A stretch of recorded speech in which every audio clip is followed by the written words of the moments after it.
Hikayat Abu Nawas dan Botol Ajaib.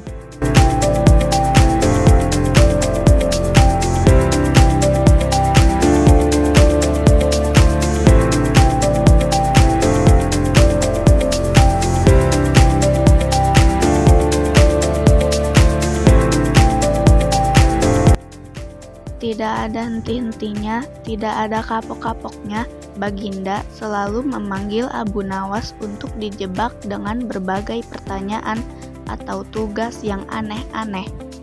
Hari ini Abu Nawas juga dipanggil ke istana. Setelah tiba di istana, Baginda Raja menyambut Abu Nawas dengan sebuah senyuman. Akhir-akhir ini aku sering mendapat gangguan perut, kata tabib pribadiku. Aku kena serangan angin, kata Baginda Raja mulai pembicaraan. Ampun tuanku, apa yang bisa hamba lakukan hingga hamba dipanggil, tanya Abu Nawas. Aku hanya menginginkan menangkap angin dan memenjarakannya, kata sang Baginda. Abu Nawas hanya diam, tak sempat berkata apapun dari mulutnya. Ia tidak memikirkan bagaimana cara menangkap angin nanti, tetapi ia masih bingung bagaimana cara membuktikan bahwa yang ditangkap itu memang benar-benar angin, karena angin tidak bisa dilihat dan tidak ada benda yang lebih aneh dari angin. Baginda hanya memberi Abu Nawas waktu tidak lebih dari 3 hari. Abu Nawas pun pulang membawa pekerjaan rumah dari Baginda Raja. Namun Abu Nawas tidak begitu sedih karena berpikir sudah merupakan bagian dari hidupnya.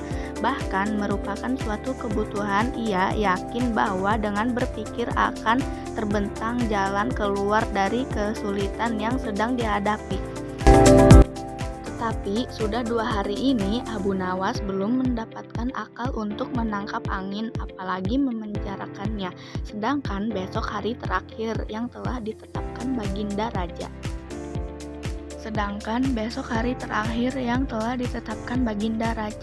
Abu Nawas hampir putus asa. Abu Nawas benar-benar tidak bisa tidur walau hanya sekejap.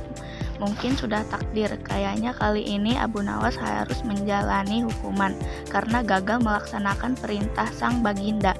Ia berjalan gontang-ganting menuju istana di sela-sela kepasrahannya kepada takdir. Ia ingat sesuatu dan mendapat ide.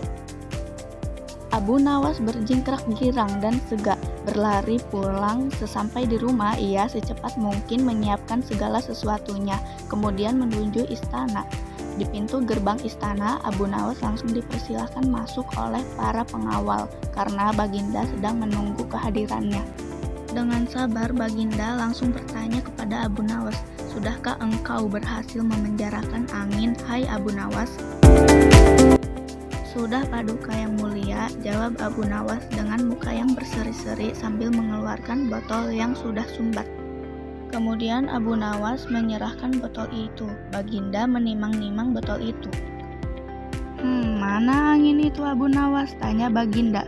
"Di dalam tuanku yang mulia," jawab Abu Nawas dengan penuh takzim. "Aku tak melihat apa-apa," kata sang Baginda Raja. "Ampun tuanku, memang angin tak bisa dilihat, tetapi bila Paduka ingin melihat angin, tutup botol itu harus dibuka terlebih dahulu," kata Abu Nawas menjelaskan. Setelah tutup botol dibuka, Baginda mencium bau busuk, bau kentut yang begitu menyengat hidung.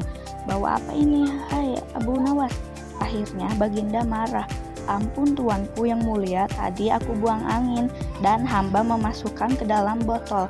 Karena hamba takut angin yang hamba buang itu keluar, maka hamba memenjarakannya dengan cara mencium mulut botol," kata Abu Nawas sambil ketakutan. Tetapi Baginda tidak jadi marah karena penjelasan Abu Nawas memang masuk akal, dan untuk kesekian kalinya Abu Nawas pun selamat dari hukuman sang Baginda.